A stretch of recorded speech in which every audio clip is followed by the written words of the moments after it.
एक लड़की जो बहुत सालों के बाद अपने दादा दादी से मिलने के लिए उनके घर जाती है, लेकिन घर में आने के बाद दादा दादी उसके साथ अजीब सा बर्ताव करने लगते हैं और घर में उस लड़की के साथ बहुत ही खतरनाक और भूतिया घटनाएं होने लगती है। तो ऐसा कौन सा राज छुपा है उस घर में और क्या वो लड़की अपनी जान बचा पाएगी, यही देखेंगे हम आज की कहानी में। दोस्तों, इस मूवी की स्टोरी लाइन बहुत ही बढ़िया है और एंड में आपको एक गजब का क्लाइमैक्स भी देखने को मिलेगा। तो दोस्तों, स्वागत है आपका आपके अपने चैनल हॉरर बॉक्स हिंदी में। ऐसे ही हॉरर मूवीज देखने के लिए हमारे चैनल को सब्सक्राइब करें और आप ये वीडियो किस शहर से देख रहे हैं ये हमें कमेंट करके जरूर बताएं। तो चलिए देखते हैं आज की कहानी। कहानी की शुरुआत होती है लीसा नाम की एक लड़की से। हम देखते हैं कि वो अपनी माँ के साथ बात कर रही थी। उसकी माँ का नाम है शोभा। शोभा अपनी बेटी को अपने बारे में बताने लगती है कि मैंने लव मैरिज किया था, लेकिन मेरे माँ बाप को ये रिश्ता बिल्कुल भी पसंद नहीं था। और जब उसकी बेटी लीसा 2 साल की थी तब लीसा के फादर की मौत हो गई और शोभा को ऐसा लगता है कि शायद उसके पेरेंट का ही ये श्राप है, क्योंकि उसने उनके मर्जी के बिना शादी की थी। अब यहाँ पर हमें ये बात पता चलती है कि दिशा यूएसए में जाने वाली है और वो अपनी माँ को यहाँ पर अकेला नहीं छोड़ना चाहती। इसलिए लीसा ये चाहती है कि उसकी माँ दोबारा से शादी करे, जिससे कि उनका अकेलापन दूर हो जाएगा। लेकिन शोभा को दूसरी शादी करना बिल्कुल भी पसंद नहीं था।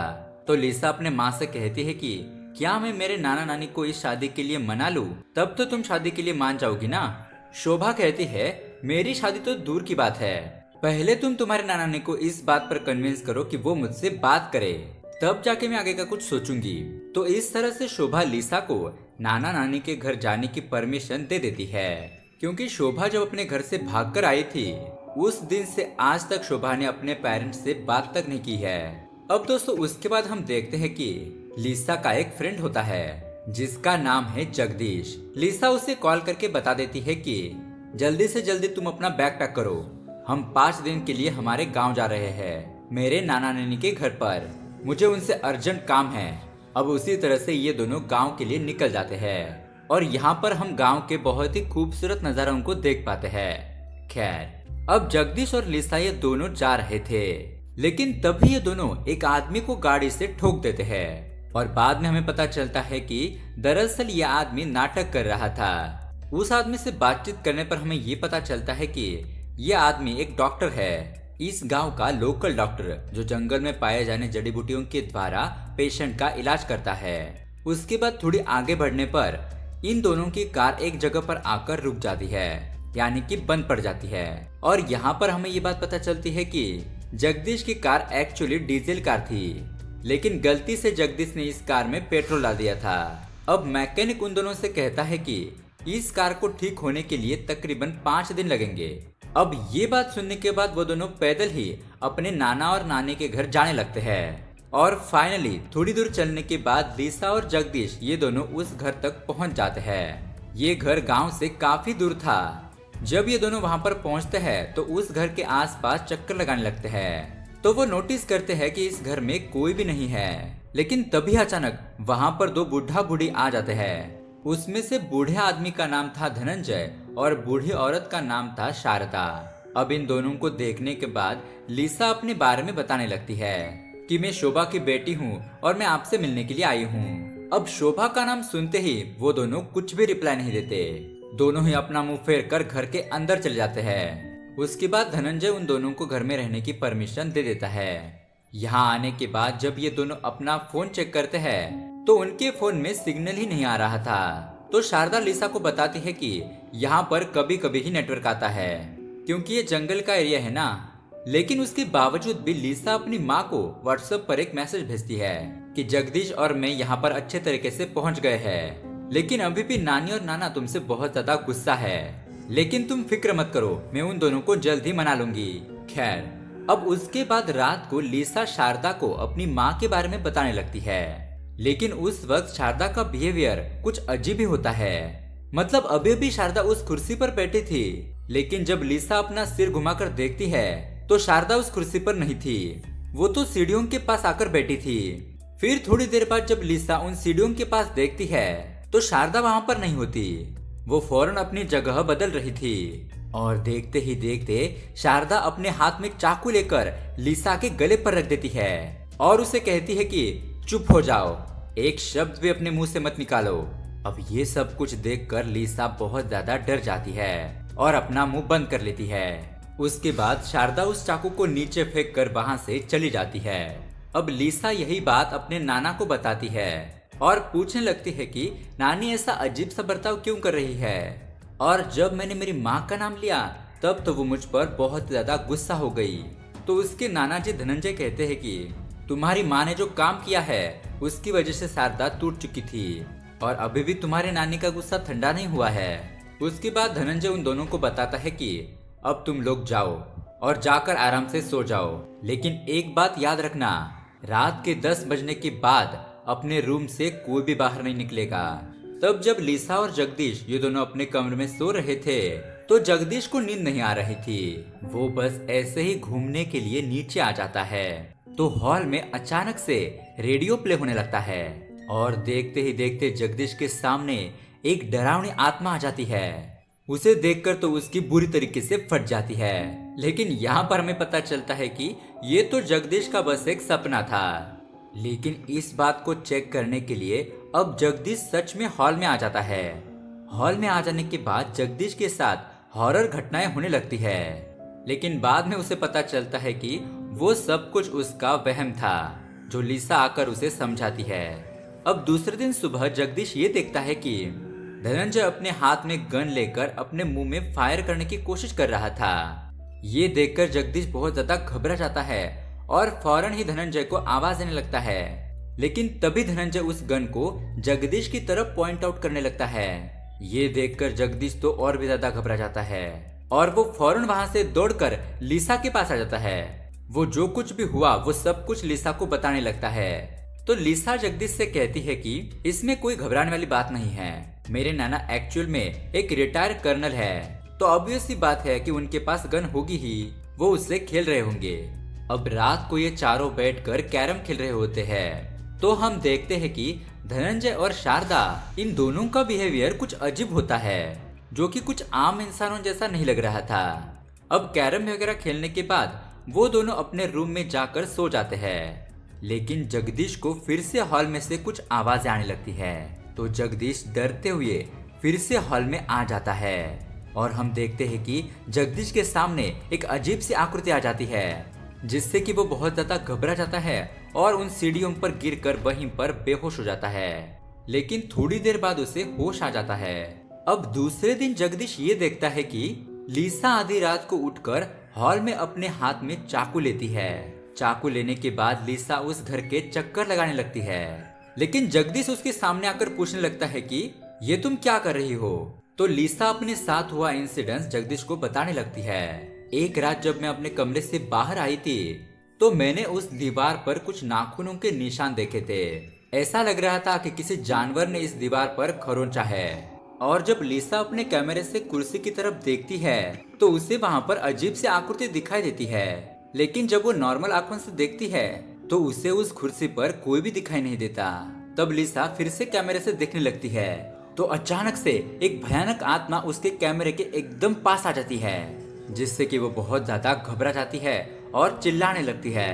अब ये सब बातें लिसा जगदीश को बता रही थी कि इस घर में जरूर कुछ न कुछ है, इसलिए मैं इस बात को पता करने के लिए निगरानी रख रही थी। और अब लिसा को भी जगदीश की बातों पर विश्वास होने लगता है, क्योंकि इससे पहले जगदीश के साथ भी ऐसी घटनाएं हुई थी। अब ये दोनों एक प्लान बनाते हैं और उस कैमरे को हॉल में सेट कर देते हैं ताकि यहाँ पर जो कुछ भी हो रहा हो उसकी सच्चाई के बारे में उन्हें पता चल सके। उसके बाद वो दोनों अपने कमरे में सोने के लिए चले जाते हैं, लेकिन थोड़ी देर बाद वो देखते हैं कि उनके दरवाजे के पीछे कोई खड़ा है। उसकी परछाई वहाँ पर दिख रही थी। अब लिसा धीरे धीरे करके दरवाजे के पास जाने लगती है, लेकिन तभी अचानक एक चाकू दरवाजे से आर पार हो जाता है। वो चाकू थोड़ा सा ही चुक जाता है, नहीं तो लिसा के 2 टुकड़े हो जाते। ये देखकर तो उन दोनों के होश उड़ जाते हैं और घबराकर वो दोनों नीचे गिर जाते हैं। उसके बाद हम देखते हैं कि हॉल में रखा हुआ कैमरा अचानक ही फट जाता है और ये दोनों ऊपर इसी बारे में बात कर रहे थे।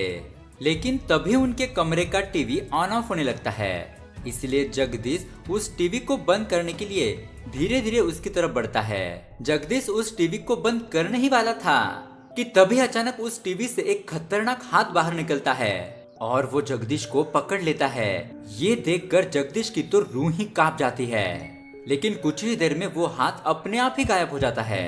ऐसी घटनाओं को देखकर वो दोनों बहुत ही ज्यादा घबरा जाते हैं। यहाँ दूसरी तरफ सुबह लिसा का मैसेज अपनी माँ को पहुँच जाता है, जो कि लिसा ने 3 दिन पहले अपनी माँ को सेंड किया था।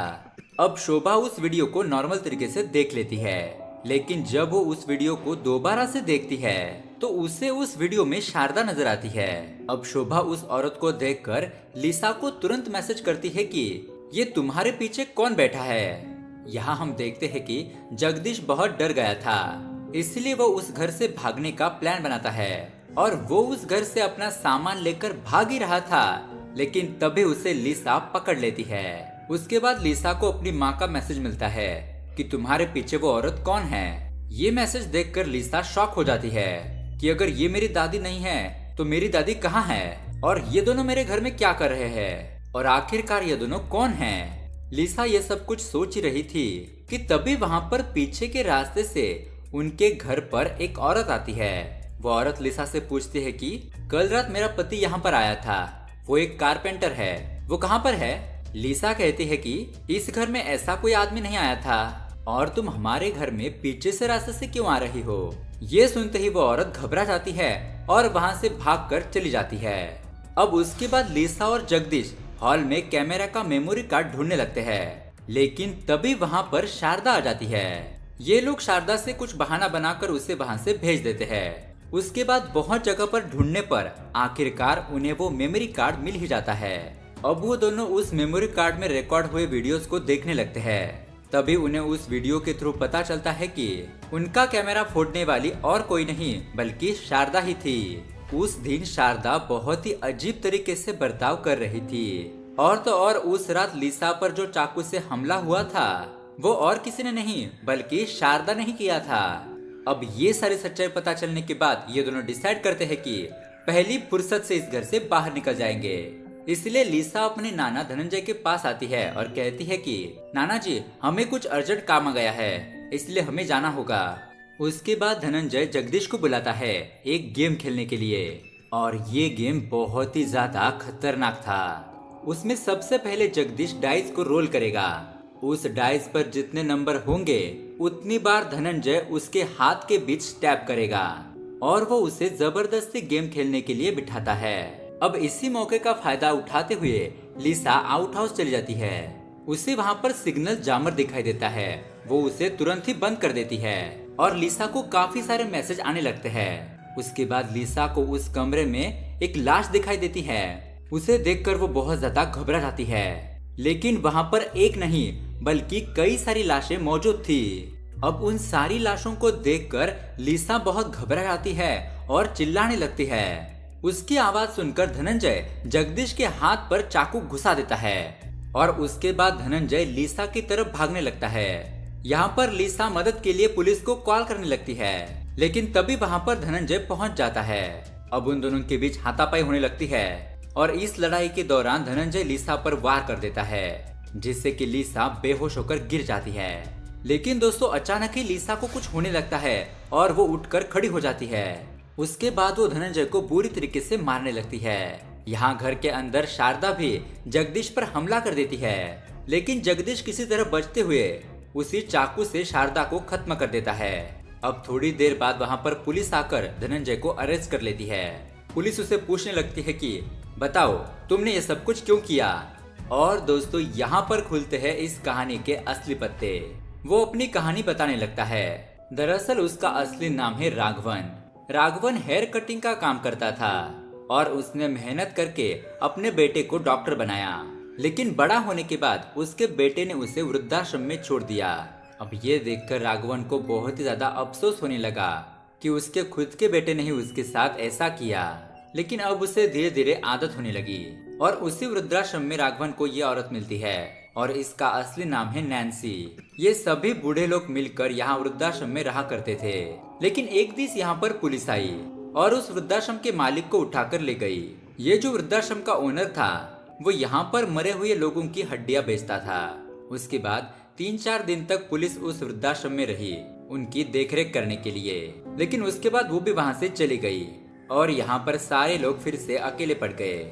उस वृद्धाश्रम में थॉमस नाम का एक आदमी रहा करता था।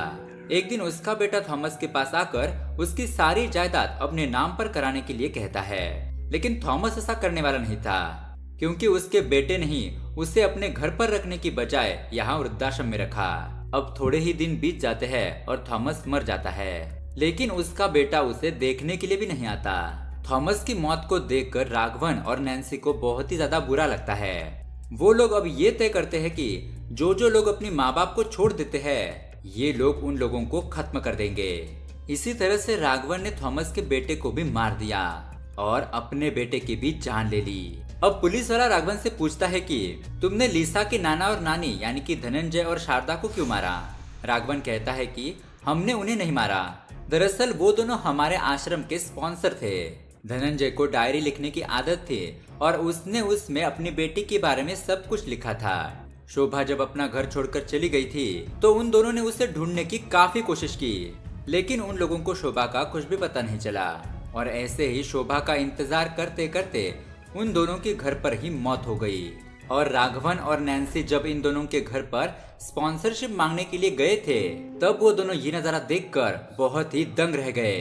अब धनंजय के हाथ में जो डायरी थी उसे पढ़ने के बाद उन दोनों को पता चलता है कि ये सब कुछ शोभा की वजह से हुआ है, इसीलिए वो दोनों शोभा को मारना चाहते थे। लेकिन काफी जगह पर ढूंढने पर भी उन्हें शोभा कहीं नहीं मिलती। और एक दिन उनकी बेटी लिसा उनके ही घर पर आ जाती है। और जब मेरी और लिसा की लड़ाई चल रही थी तब मैंने लिसा के अंदर उसकी नानी को देखा, इसलिए मैंने लिसा को नहीं मारा। दोस्तों, उसके बाद हम देखते हैं कि लिसा अपनी माँ को घर पर लेकर आती है और शोभा को अपने माता पिता के बारे में जानकर बहुत ज्यादा दुख होता है। लेकिन हम देखते हैं कि उनके नाना और नानी की आत्मा शोभा को देखकर बहुत ही ज्यादा खुश थी। और यहीं पर ये मूवी एंड हो जाती है।